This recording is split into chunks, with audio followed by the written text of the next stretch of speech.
ചില നന്മകൾ വരുമ്പോൾ 1000 വട്ടം പറയണം, ഇതെനിക്ക് തന്നത് ദൈവമാണ്, ഈ ആരോഗ്യം തന്നത് ദൈവമാണ്, ഈ ശുശ്രൂഷ തന്നത് ദൈവമാണ്, ഒന്നുമില്ലായ്മ എന്നെ ഉയർത്തിയത് ദൈവമാണ്, എന്നെ അനുഗ്രഹിച്ചത് ദൈവമാണ്, എവിടെയോ കടന്ന് എന്നെ ഇവിടെ എത്തിച്ചത് ദൈവമാണ്.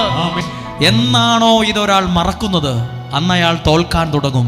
എന്നാണോ ഇത് ഞാൻ വലിയ പുള്ളിയാണ്, എന്റെ കഴിവാ, എന്റെ ഭാഗ്യവാ എന്ന് കരുതുന്നിടത്താണ് ഒരാൾ പതുക്കെ തോക്കാൻ തുടങ്ങുന്നത്. എന്നൊക്കെയാണോ ദൈവത്തെ ഉയർത്തുന്നത്, അന്ന് മുതൽ അയാൾക്ക് വേണ്ടതൊക്കെയും ദൈവം കൊടുത്ത് അനുഗ്രഹിക്കാൻ തുടങ്ങും. യേശു ഒരു വള്ളത്തിലോട്ട് കയറിയില്ലേ? യേശു ഒരു വള്ളത്തിലേക്ക് കയറിയപ്പം അവിടെ അവർക്കുണ്ടായത് നേട്ടമാണ്, നഷ്ടമല്ല. ദൈവത്തിന്റെ വചനം നീ കേൾക്കുമ്പോൾ നിനക്ക് നഷ്ടമല്ല.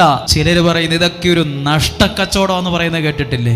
അല്ല, നഷ്ടക്കച്ചവടമൊന്നുമല്ല. ചിലരൊക്കെ ആവേശത്തിൽ പറയും, എനിക്ക് ഇതിനൊക്കെ എവിടാ സമയം, എനിക്ക് നേരെ നിൽക്കാൻ പോലും സമയമില്ല, പിന്നെയാണോ എനിക്ക് ഇതൊന്നും പറ്റത്തില്ല കേട്ടോ, എനിക്ക് ഭയങ്കര ബിസിയാണ്. എന്ത് ബിസിയാന്നാ ഈ പറയുന്നത്? ജീവിതത്തിന് ആവശ്യമായ നന്മകളില്ലാതെ, അനുഗ്രഹമില്ലാതെ ഓടിയതും നേടിയതും ഒക്കെ നഷ്ടമായി പോകും. ചിലപ്പോൾ ദൈവത്തെ കൂട്ടുപിടിക്കാതെ ഓടിയിട്ട് ഇന്ന് മെച്ചോ ഇല്ല, മിച്ചോ ഇല്ല, കടവല്ലാതൊന്നില്ല. ദൈവം നിനക്കെല്ലാം നൽകും. ദൈവവചനം കേൾക്കുന്ന ഒരാൾക്ക് നിനക്ക് ആവശ്യമായതൊക്കെയും ദൈവം തരും. കടലിൽ മീൻ പിടിക്കാൻ പോയപ്പോ അവർക്ക് വറുത്തു തിന്നാനും കറി വെക്കാനുമുള്ള 4, 3, 7 മീനിനെ കൊടുത്തു എന്നല്ല പറഞ്ഞത്. അവിടെയുള്ള വള്ളങ്ങൾ മുഴുവൻ നിറഞ്ഞു.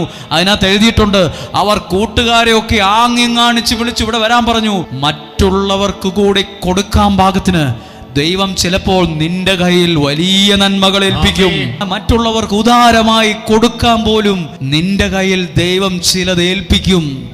നിസ്സാരമൊന്നുമല്ല.